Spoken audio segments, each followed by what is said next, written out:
Welcome to Love Lies Chronicles. The bruschetta hadn't even arrived when she announced to the entire table that I wasn't her husband, at least not in any way that mattered. We were at Giovanni's, one of those upscale Italian places with white tablecloths and candles flickering in red glass holders. The private dining room was warm with conversation and laughter.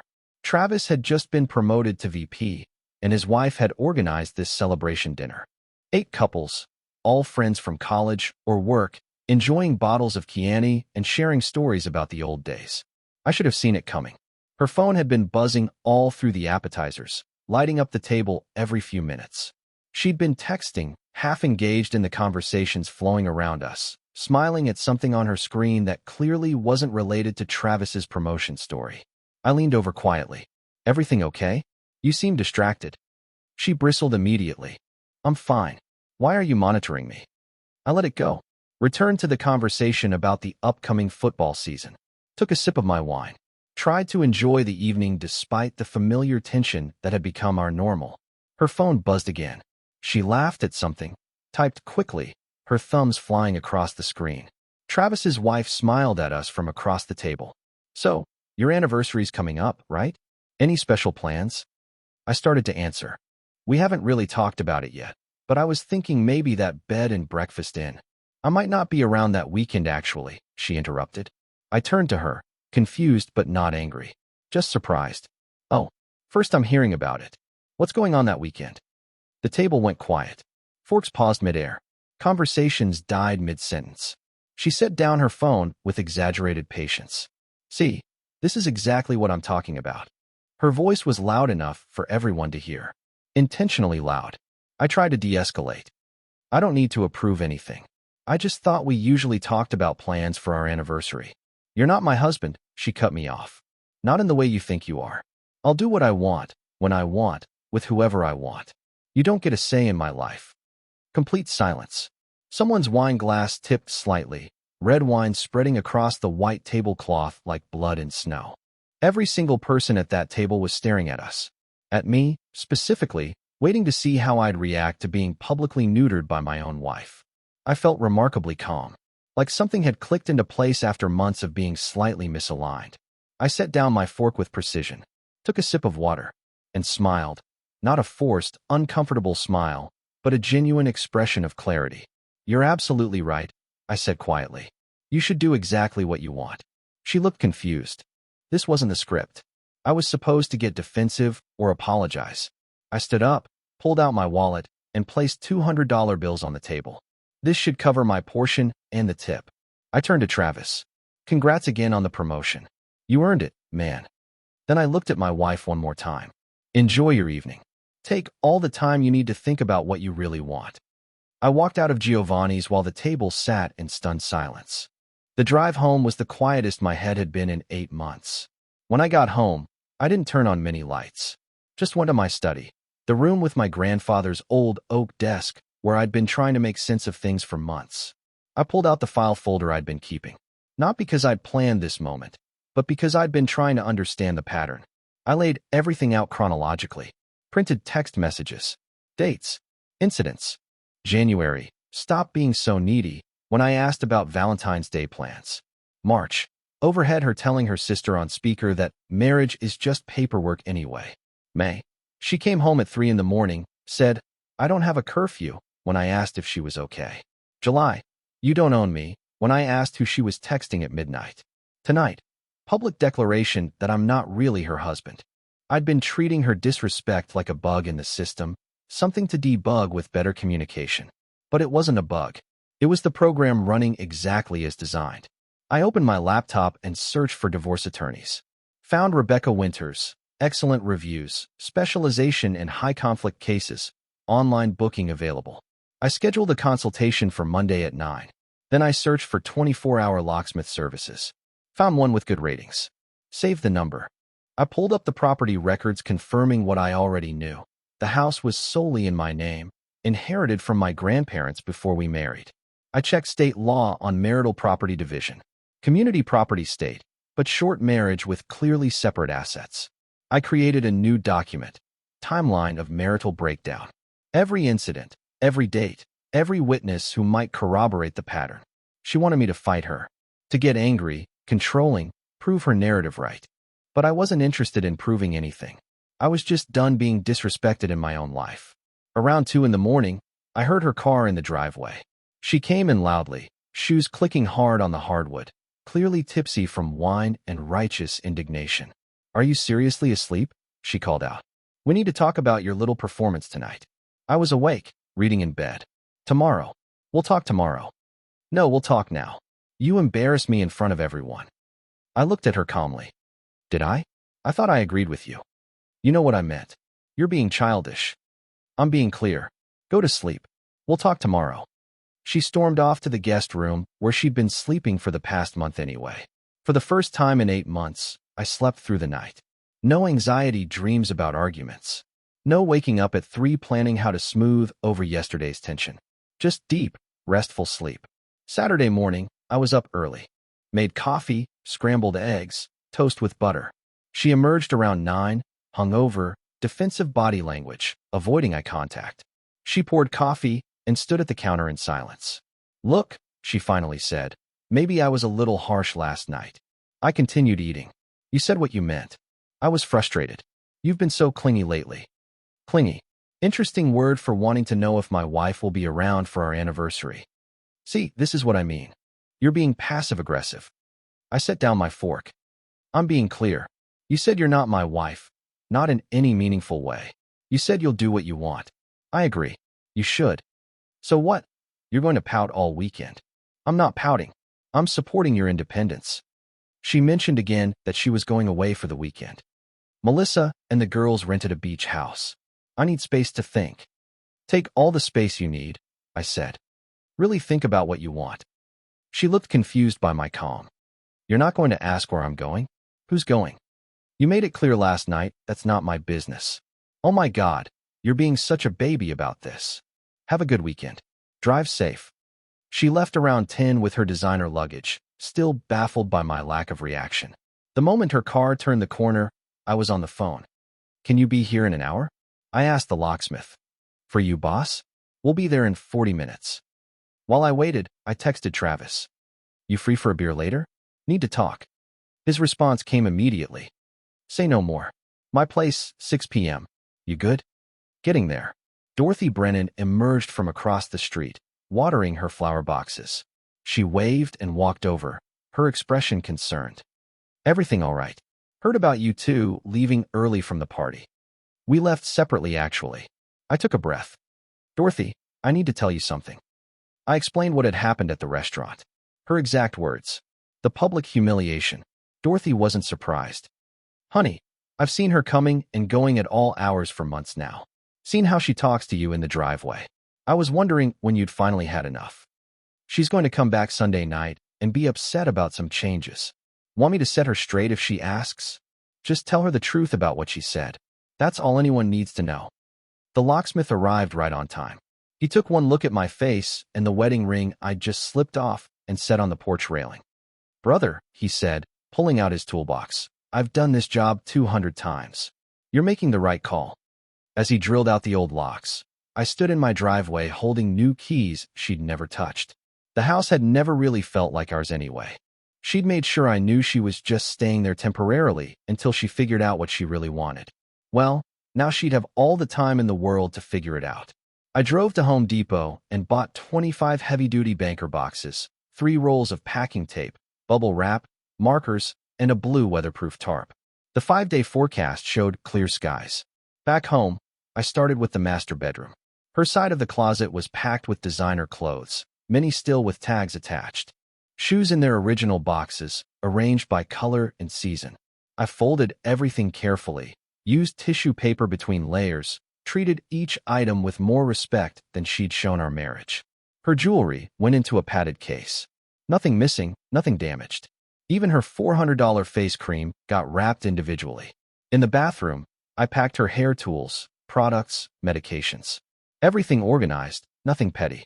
The guest room where she'd been sleeping held her books on female empowerment and breaking free from toxic relationships. Her journal went into a sealed box marked private. I didn't read it. Her laptop and chargers, carefully packed. The irony wasn't lost on me. packing books about independence for someone who depended on my house, my stability, my patience. Throughout the afternoon, her texts came in waves. Why aren't you answering? Are you seriously still mad? This is ridiculous. I'm trying to have a nice weekend. Travis's wife texted me. What did you tell him?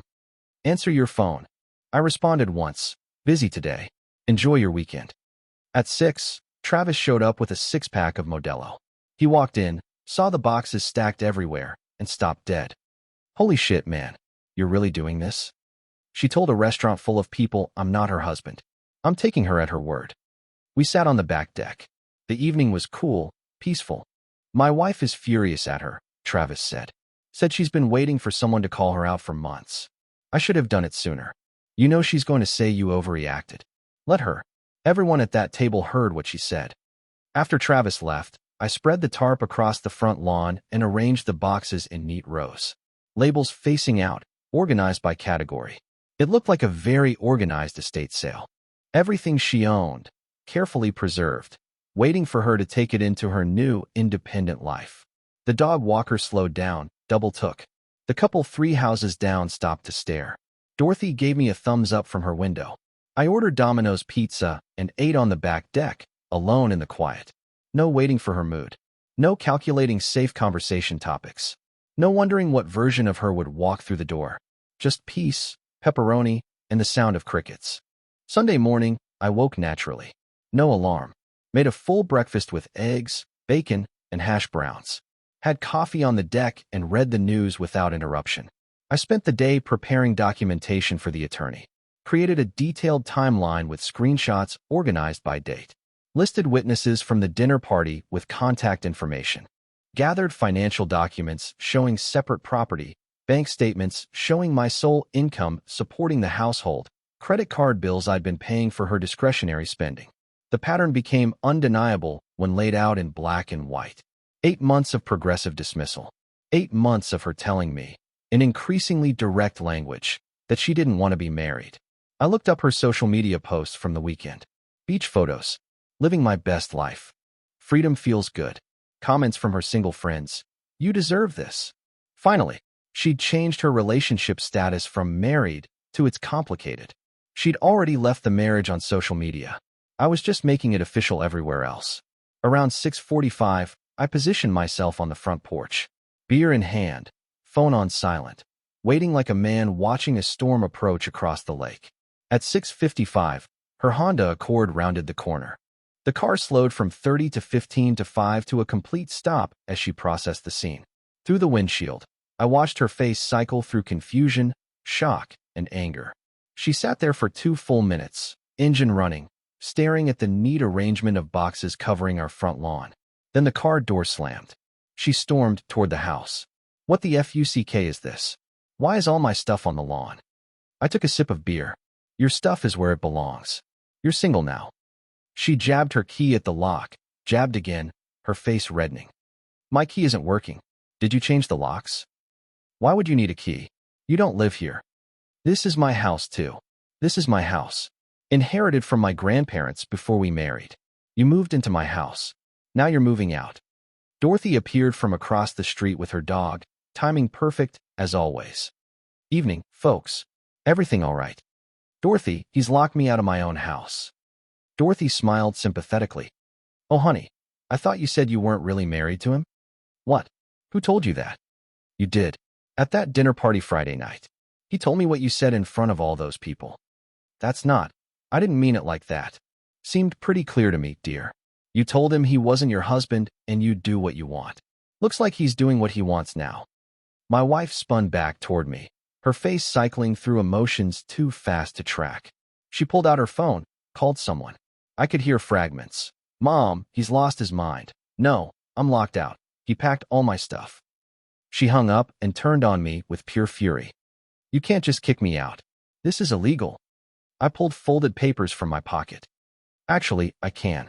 Consulted a lawyer Friday night. House is separate property. You've abandoned the marriage repeatedly. You declared publicly we're not really married. She unfolded the papers with shaking hands. Legal letterhead. Consultation summary. Her face went white. You went to a divorce lawyer? You declared we weren't married. I'm just filing the paperwork to match reality. Over one stupid argument. 8 months of arguments. Hundreds of dismissive comments. One very public declaration. I have documentation. By now, the retired couple from next door had appeared on their porch. A teenager 2 houses down was recording on his phone. She realized they had an audience. Can we please talk about this inside? Privately? You made our marriage public at that restaurant. We can discuss it publicly now. She cycled through her tactics like a playlist on shuffle. Anger. You're being absolutely ridiculous. You're going to regret this. Bargaining. Okay, I shouldn't have said what I said. I was just frustrated. Can't we talk about this like adults? Guilt. After everything we've been through, I thought you loved me. You're just going to throw away 4 years? Blame shifting. You've been so controlling lately. This is exactly why I needed space. You're proving my point. My response stayed consistent, calm, citing her own words back to her. You said I wasn't your husband. You said you do what you want, when you want, with whoever you want. I'm giving you exactly what you asked for. She started crying.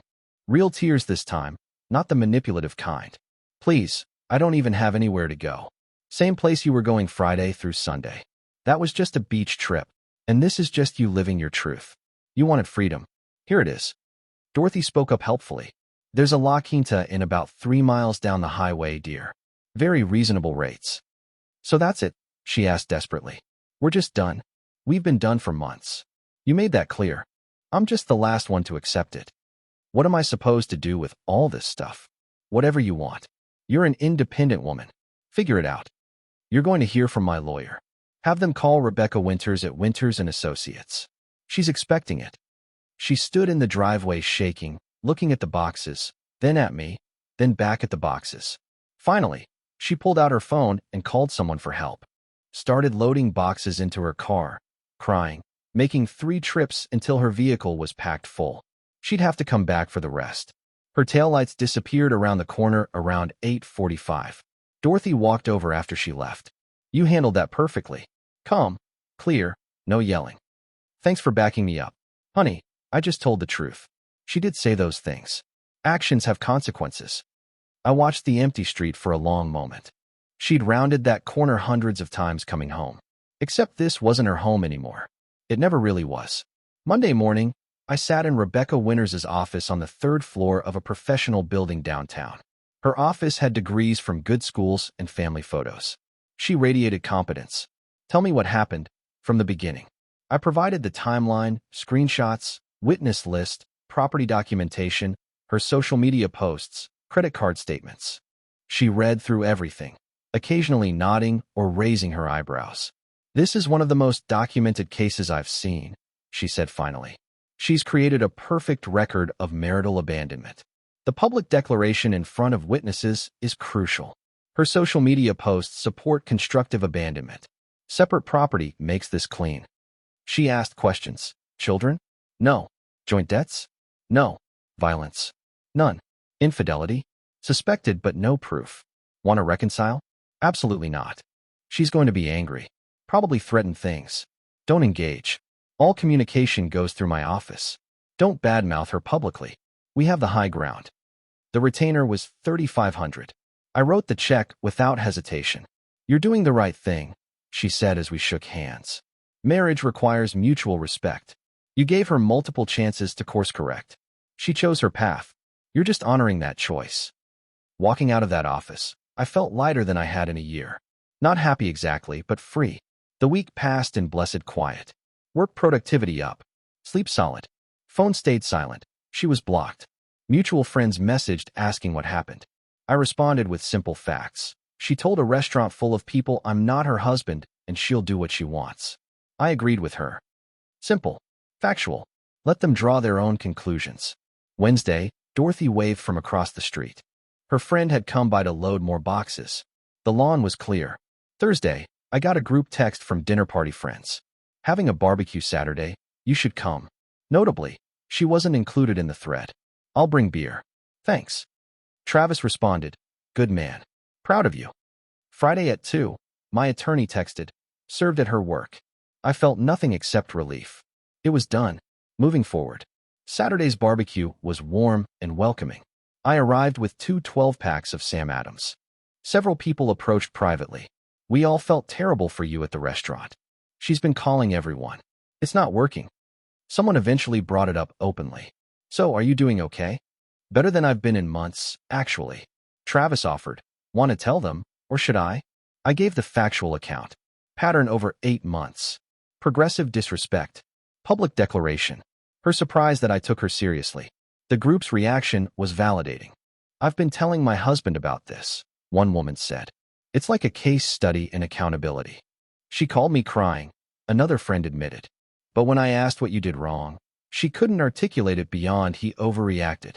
Travis's wife added, she's been posting cryptic things about narcissists on Facebook. Let her. Everyone who matters knows what happened. People shared observations they'd kept quiet for months. Seeing her flirt with bartenders. Hearing her complain about me being boring. Noticing she was always on her phone, ignoring me. We didn't want to say anything, but we all noticed. Jennifer, an accountant I'd met at a networking event, approached me near the grill. She'd been at the dinner party. I know this is terrible timing, she said.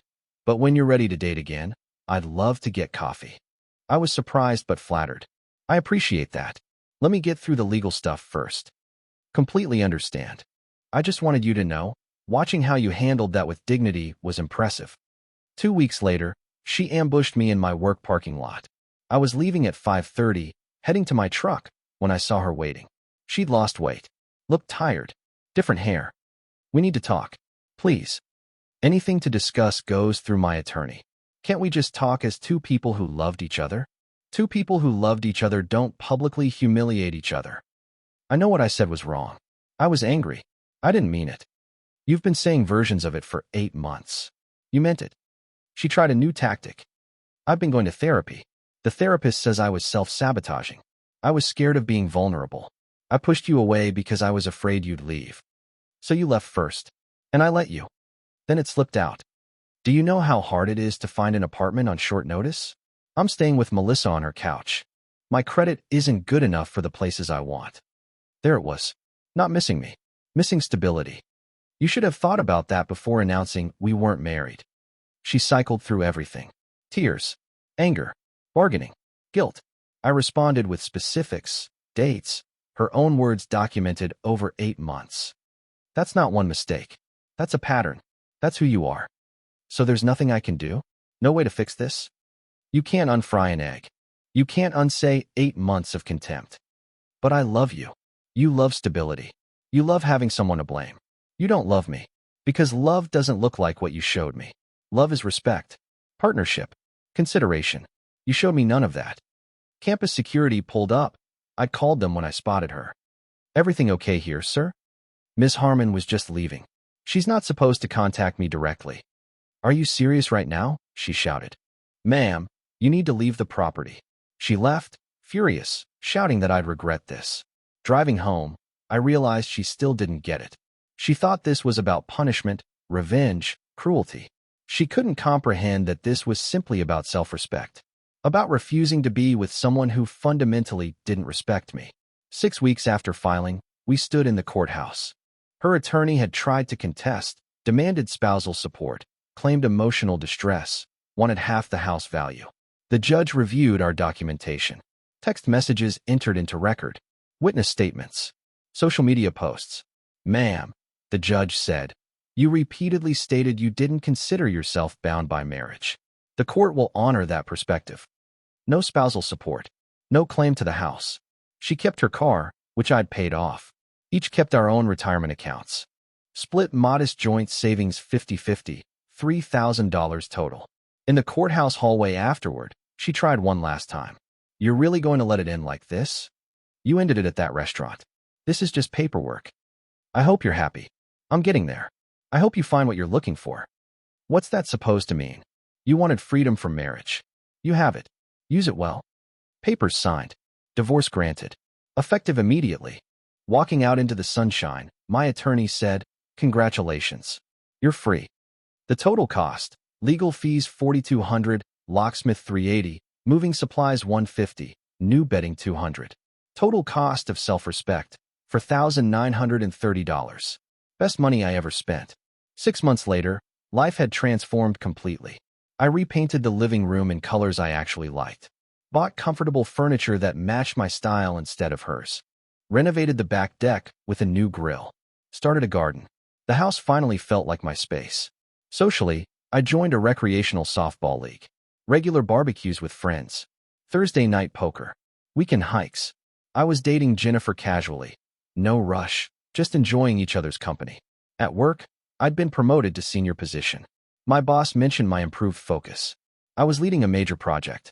Turns out you work better when you're not managing emotional chaos at home. I'd started therapy too. Not because I was broken, but for growth. You confuse tolerance with love, my therapist said. That's common. I was learning to spot red flags early. Setting boundaries in all relationships. Understanding that I didn't need someone to complete me. I was already complete. Through mutual friends, I heard she was working 2 jobs to afford her apartment. Still posting empowerment content on social media. Dating someone new already, posting couple photos. Friends reported the same patterns emerging. Some people learn. Some people just find new scenes for the same play. 6 months to the day after the divorce, I was at Target with Jennifer, laughing about whether succulents counted as real gardening. We turned the corner into the home goods section and nearly bumped into her. She was alone, pushing a cart with cup noodles and cheap wine. Our eyes met. Oh, hi. Hey, how are you? Good. Really good. Her eyes went to Jennifer. You? Great, actually. I introduced Jennifer politely. Nice to meet you, Jennifer said graciously. Awkward silence stretched. Well, I should go, she said. Take care. I saw it in her eyes. Regret. Realization. She was seeing what she'd lost, not the house or stability, but a man who would have loved her if she'd let him. A man who was now clearly happy without her. That evening, after Jennifer left, her choice, healthy boundaries, I sat on my back deck with a beer and watched the sunset. My dog, adopted 3 months ago, slept at my feet. Dorothy waved from across the street. Travis texted about Thursday poker. The house was quiet, but it was a good quiet. The peaceful quiet of a man who knows his worth. People ask if I regret the marriage. I don't. I regret not leaving sooner. But regret is just wisdom arriving late. That restaurant feels like a lifetime ago. The man who sat there accepting disrespect is gone. In his place is someone who knows that love without respect isn't love at all. She got her freedom. I got my peace. And in the end, we both got exactly what we asked for. Dear listeners, please share your thoughts in the comments, and do not forget to like, share, and subscribe to the channel.